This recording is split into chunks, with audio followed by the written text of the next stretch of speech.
Welcome to the I'm Melting project, ×2. It's ×2 because I'm going to show you two different methods of doing this and I want you to complete both. To give fair warning, you will need to use a picture of yourself for at least one of them. A picture of yourself.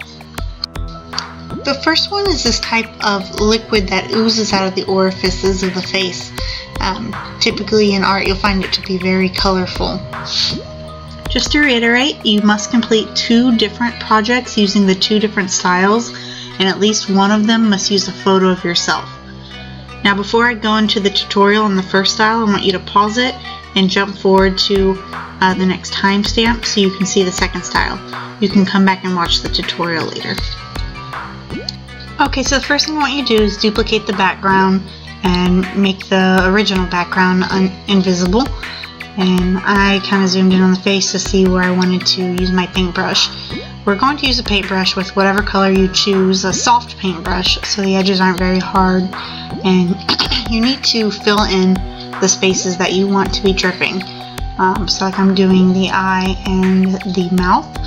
And you'll see this a little bit here in the future, but you actually need to go a little bit lower.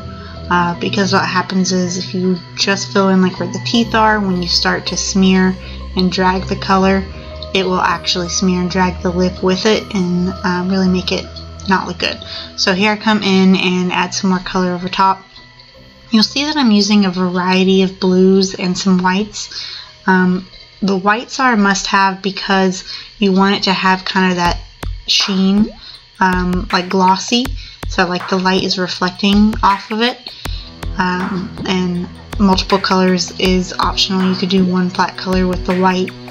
Then when you're ready, you go to filter and liquefy, and you'll have a pop-up box come up, and you want to make sure you have the smudge tool selected, and you can make some adjustments to the different presettings as well.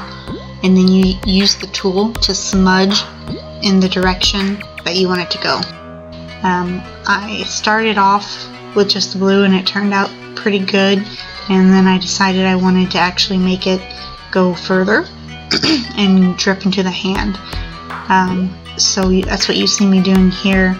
I just used a bigger paintbrush to get the distance that I wanted with the slime, and I ended up adding some pinks and some purplish pink and white and blues.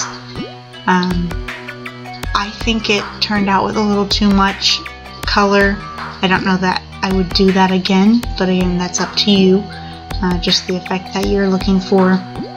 I do recommend, you'll see in the video right now I'm doing kind of these long blotchy strokes. I did have to come back and do just circular dots. And as you can see, this is how mine turned out. I wasn't totally in love with it, maybe too many colors, a little bit less drippy than I would have liked. This next style is called grime art, which is a digital art form that is found almost exclusively on Tumblr and Instagram. It's made by taking an existing photo or video still and importing it into an app or Photoshop and drawing on top of it. It is focused on portraiture most of the time, and it changes the original image and makes it more illustrated, kind of cartoonish with dripping skin. So here's my tutorial on this. It's really not too complicated. You have your background copy and you're going to add a few different layers. And let's start with the first layer we want, and we're going to title it Lines. Lines, L-I-N-E-S. This is to do the outside line of the face with a black brush. So get it to the size that you want it. It's going to be a hard edge, and we're just going to trace completely around the face and the features of the face. So the lips, the nose, the eyes, the eyebrows, I went ahead and colored in. You can make some different decisions on that if you want. And then you start drawing in the drips as well. So that's what I did on the nose, is I considered a drip coming off of the nose, and then you're going to add in the drips all over the face, any creases that there might be on the line, on the face, around the eyes, around the smile, around the nose, and this gives it that illustrated look.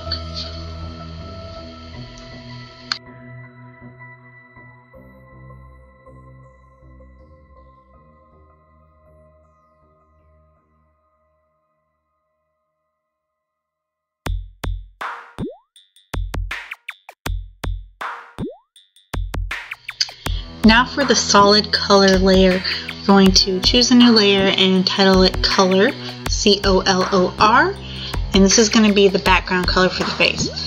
She has a kind of Wicked Witch of the West vibe for me, so I'm going to pick a lime green for her face, and I'm going to make sure this layer is behind the lines layer, or underneath the lines layer, and go ahead and color up right up to those lines, so that I make the entire background of the face green.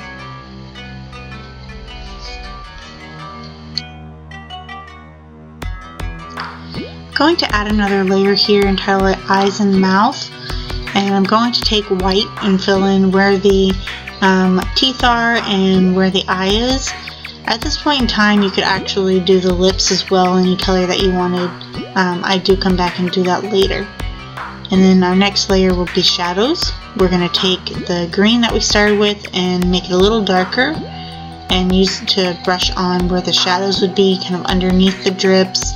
Later on I will come back in and put it on the jawline of the face and the hairline, around the eyes, underneath the nose, anywhere that you think there would be a shadow in your image.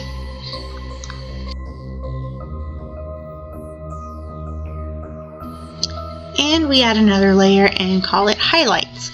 This we're going to take the green that we started with and lighten it up and add some highlights where the light would hit or reflect more brightly, which is kind of inside the drips, on the brow bone, on the nose,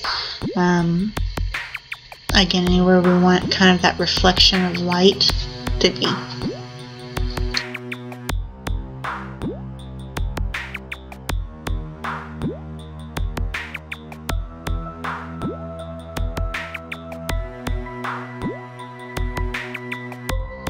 And this is how mine turned out.